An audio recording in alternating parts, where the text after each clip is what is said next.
Agora iremos ver se a Bíblia contém contradições, se ela realmente é um livro inerrante de inspiração divina com relação ao Novo Testamento. Eu já fiz um vídeo, certo, de algumas contradições com relação ao Antigo Testamento.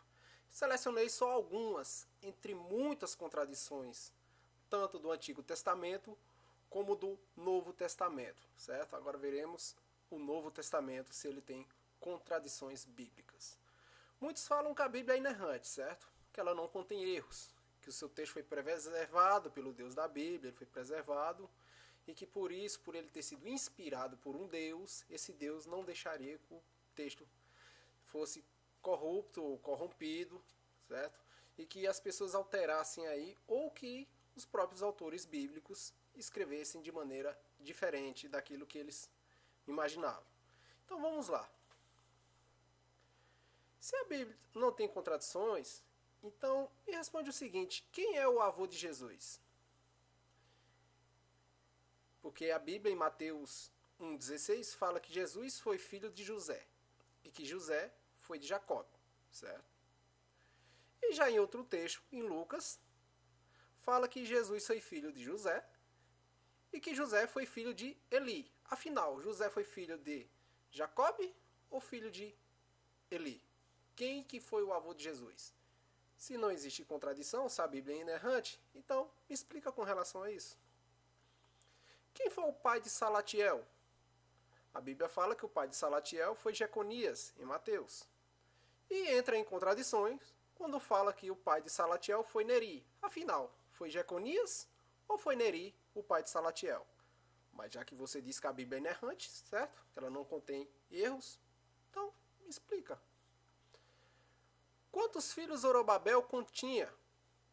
São citados os nomes de todos os filhos de Zorobabel, mas nem Reza e nem Abiud estão entre eles. Isso está no livro de Crônicas, que é o livro anterior, certo? Um livro mais antigo do que o Novo Testamento.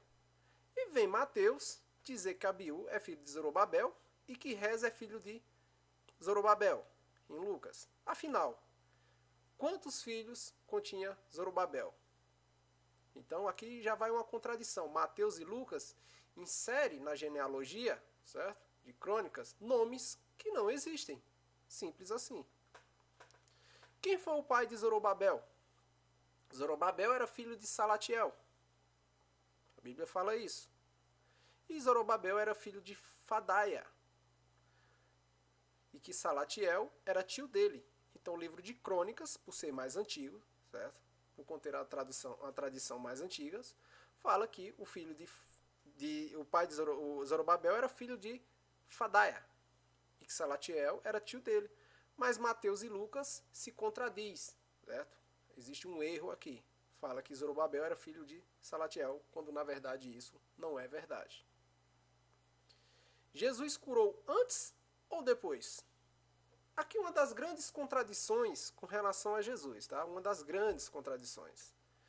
O texto bíblico diz que Jesus curou um leproso depois de visitar a casa de Pedro e Simão, exatamente. O texto de Marcos fala que ele curou o leproso depois de visitar a casa deles.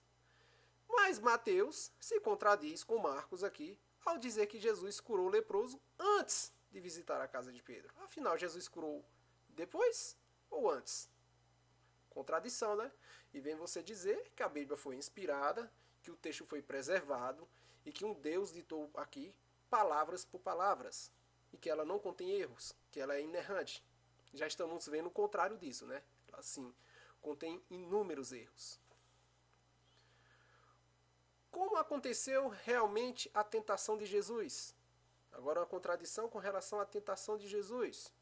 O diabo levou Jesus primeiro ao topo do templo e depois para um lugar alto, ou seja, uma montanha, para ver todos os reinos da terra? Ou o diabo levou Jesus primeiro para o lugar alto e depois para o topo do templo? Mateus fala que levou primeiro para o topo do templo. Lucas fala o contrário, diz que foi primeiro para um lugar alto, uma montanha, e que depois para o topo do templo. Contradição, não? Que baita contradição, né? E há aqueles que dizem que a Bíblia não contém contradição. Quem pediu ajuda a Jesus? O centurião. que se aproximou de Jesus e pediu ajuda para um criado que estava doente, certo? Um certo centurião, um homem ali, um soldado, certo? Ele pediu ajuda a Jesus para que Jesus curasse um criado que estava doente. Isso está em Mateus. Mas Lucas se contradiz com Mateus, porque Lucas relata de maneira muito diferente. Lucas diz que o centurião não se aproximou de Jesus. O texto diz que o centurião enviou amigos e os anciões dos judeus. Que baita contradição, né? Para você ver que a Bíblia contém, sim, contradições. Jesus curou ou ressuscitou a filha de Jairo? Afinal, a filha de Jairo foi ressuscitada ou foi curada? O texto de Lucas fala que Jairo pediu a Jesus que ajudasse a sua filha que estava morrendo. Ela ainda estava viva, certo? Mas Mateus contradiz. Diz que ele pediu para Jesus que salvasse a filha que já havia morrido. Ora, a menina foi curada ou foi ressuscitada? Que baita contradição, não? Vamos lá adiante. Afinal, quem fez o pedido para Jesus? A mãe de Tiago e João pediu a Jesus para que eles se assentassem ao seu lado no reino vindouro. Ou seja, a mãe de Tiago e João fala para Jesus que concedesse um pedido a ela para que os seus filhos sentassem ao lado de Jesus no reino vindouro. Isso está em Mateus, mas Marcos se contradiz. Marcos fala de maneira diferente. Fala que Tiago e João fizeram o pedido, ao invés de sua mãe. Afinal, foram Tiago e João que fizeram o pedido a Jesus ou a mãe deles? Que contradição, né?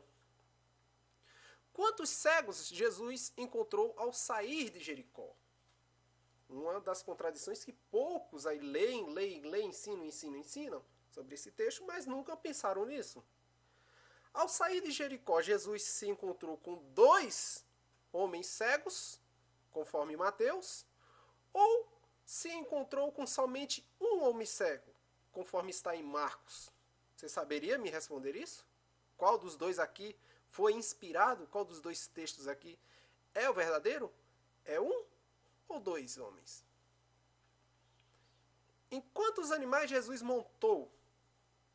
Uma contradição, porque o texto fala que Mateus, 2 dos discípulos levaram uma jumentinha e um jumentinho.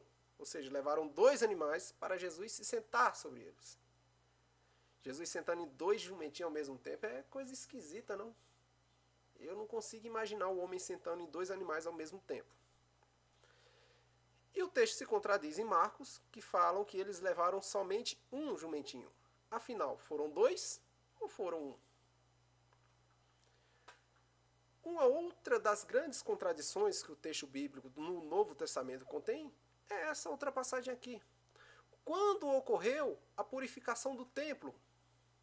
E Marcos 11 indica que foi na última semana da vida de Jesus, quando ele vira as mesas dos cambistas, certo? Sabe aquele movimento que Jesus encontra cambistas no templo ali, e ele vira as mesas dos cambistas e fala que a casa será casa de oração? Lembram desse texto aí, dessa passagem? Pois é uma contradição ali, porque em João 2 diz que aconteceu logo no início da pregação de Jesus, enquanto que Marcos fala que foi na última semana. Afinal, Jesus purificou o templo na última semana ou logo no início do seu ministério, como diz João? Quem está certo? Algumas pessoas relatam que foi 2 vezes, uma no início e uma no fim. Mas isso significaria dizer que nem Marcos e nem João estão relatando algo, porque Marcos fala que é na última semana e João fala que foi logo no início. Então, se você disser aí que foi 2 vezes, você está dizendo que o texto bíblico aí está admitindo, certo? Se é que você tem coragem, de que ele não tem inspiração divina, que a Bíblia é sim errante, ela contém inúmeras contradições. Em qual momento a figueira foi amaldiçoada? Aquela velha história da figueira, né? Muitos não sabem que ali existe uma contradição, sim. Jesus amaldiçoou a árvore de figo depois de ter deixado o templo, ou ele amaldiçoou antes de entrar no templo? Mateus fala que foi depois. Já Marcos fala que foi antes de entrar no templo. Você saberia me dizer isso? De quem Zacarias era filho? Mateus fala que Zacarias era filho de Baraquias. Já em 2 Crônicas, que é um livro mais antigo do que o Novo Testamento, certo? Zacarias era filho de Joiada. Afinal, Zacarias era filho de Baraquias ou de Joiada, como diz Crônica? Que bate a contradição na genealogia, né? Afinal, esse Deus aí que inspirou esse texto, ele não sabe o que escreve? Ora fala que é filho de um e depois fala que é filho de outro? Que contradição, não? Contradição histórica no nascimento de Jesus. Se os evangelhos estão certos quanto ao nascimento de Jesus ter ocorrido durante o reinado de Herodes, então Lucas não está certo quanto Quirino ter sido governador da Síria. Diversas outras fontes históricas, incluindo o historiador Tácio, Flávio Josefo e inscrições antigas, relatam que Quirino só se tornou governador no ano 6 depois de Cristo, ou seja, 10 anos após a morte de Herodes. Então aquele relato que existe no Novo Testamento que fala que Jesus nasceu no reinado de Herodes e que Quirino era governador, era procônsul ali, então isso é uma contradição histórica, porque fontes históricas revelam que somente 10 anos após a morte de Herodes foi que Quirino se tornou governador. Certo? É uma baita da contradição. Para onde os pais de Jesus fugiram? Muitos aí gostam muito de pregar sobre essa passagem, né? Sobre a fuga para o Egito. Só que aí existe uma grande contradição. Lucas fala que foi para Nazaré, não foi para o Egito não. Exatamente. Que contradição, não? Mateus diz que os pais de Jesus fugiram para o Egito, quando houve a perseguição da matança das crianças. Já Lucas diz que eles voltaram para Nazaré. Que contradição, não? Em qual momento Jesus foi açoitado? Jesus foi açoitado após o julgamento ou foi açoitado no meio do julgamento, conforme João? Lucas diz que foi após. João diz que foi no meio do julgamento. Qual o momento da morte de Jesus?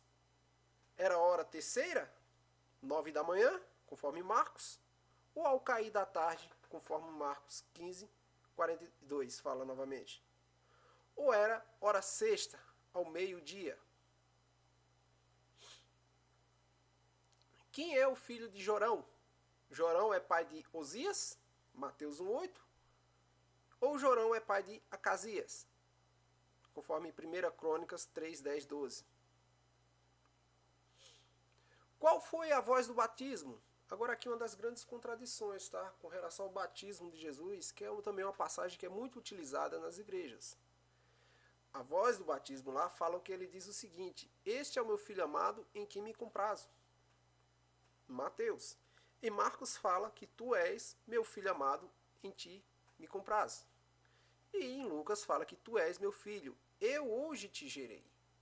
Afinal, qual das três vozes aqui é aquela voz quando Jesus foi batizado? Certo? Então, que contradição. Onde Jesus estava no dia seguinte ao seu batismo? Está aí uma coisa que poucos crentes sabem disso. Certo? Poucos sabem. Que em Mateus, Marcos e Lucas, ele foi direto para o deserto onde será tentado. O texto diz assim em Marcos. Só que em João diz completamente diferente. Fala que João é explícito ao afirmar que vê Jesus no dia seguinte ao seu batismo. Ele reúne seus discípulos e inicia sua pregação pública, transformando água em vinho. Então Marcos fala que Jesus foi direto para o deserto para ser tentado. Só que João se contradiz. Fala que logo após o batismo, ele viu Jesus. Que ele reúne seus discípulos e inicia sua pregação pública, transformando água em vinho, aquela festividade lá do casamento. Que contradição, né? Quem comprou o campo? Foi o próprio Judas ou foram os sacerdotes? Em Atos fala que Judas comprou um campo, certo? Após se arrepender de ter entregado Jesus. E outros falam ali que Mateus, conforme relata, de forma contrária, fala que foram os sacerdotes que compraram. Afinal, foi Judas ou foi os sacerdotes que compraram aquele campo ali, chamado Campo de Sangue? E por que o terreno foi chamado Campo de Sangue. O terreno que foi comprado ali, ele foi comprado por dinheiro de sangue? Foi porque ele foi comprado por dinheiro de sangue? Ou porque Judas sangrou sobre ele após se enforcar? Mateus fala que foi porque foi comprado com dinheiro de sangue, com aquele dinheiro a qual Judas negociou para entregar Jesus. Já Atos se contradiz. O livro de Atos fala que aquele campo se chama Campo de Sangue porque Judas sangrou sobre ele após se enforcar. Que contradição, não?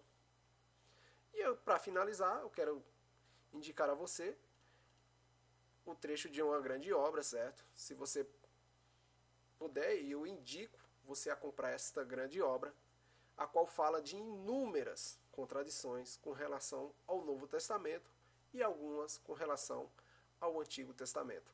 Tá aí uma grande obra que eu indico você comprar. Eu tenho uma aqui em casa, na minha prateleira, certo?